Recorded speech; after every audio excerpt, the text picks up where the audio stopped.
Order! Order! You are an incorrigible delinquent at times. Behave yourself, man!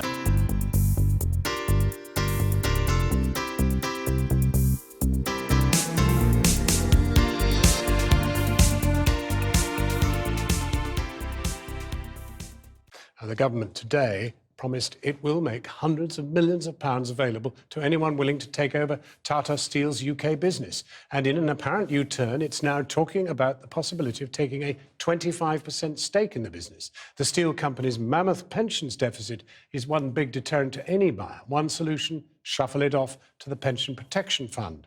The head of the fund has spoken exclusively to Channel 4 News. He says he can't be a white knight for Tata, but the fund can cope if it has to take on Steel's pension liabilities. Here's our business correspondent, Helia Ebrahimi. The steel city of Port Talbot. The obstacles to selling it as daunting as its immense size. Today, the government outlined a package of support they hope will help. Save our steel!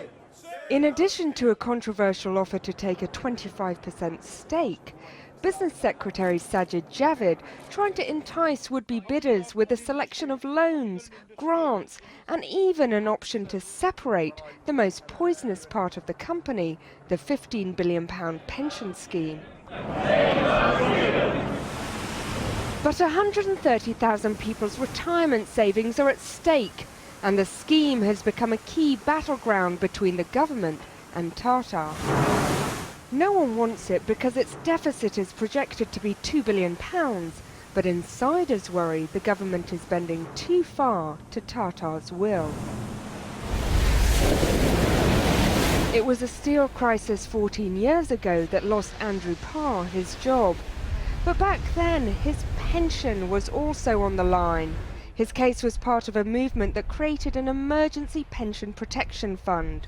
It's absolutely terrible. We started thinking about raising money from equity release or selling the house and moving to a smaller house and generally having to save money left, right and centre. But could the pension protection fund save a sinking ship like Tata? It would need this man to agree. We've got there the actual lifeboat coming in from rescuing the people from a sinking ship. Alan Rubinstein has become a key player in the unfolding fate of Port Talbot's sale. In his first interview about the crisis, the PPF boss outlines the complexity of any plan that would seek to separate the pension scheme from the company. The vast majority of schemes, as you say, come to us because the parent company becomes insolvent, the pension scheme is underfunded, and so it transfers into the PPF. There are certain occasions where there will be a potential deal which will keep the scheme, or rather the company, alive, but bring the scheme into us. But this could prove controversial. Obviously, in the case of Tata, we know that the government and the company are looking at all options, and we obviously have got to wait and see what happens. But if it turned out that the pension scheme came to the PPF, then yes, we would be able to cope. We are financially robust. Could you be Tata's white knight? I don't think we're there to be white knights. We're there to protect the interests of the pensioners, and that's what we'll do, whether it's for the members of the British Steel pension scheme or for any pension scheme that comes to us. Is that fair that you're going to rescue a company that hasn't technically become insolvent? We will be very clear that unless we really do believe that insolvency is inevitable, we won't enter into negotiation. But the union is more sceptical.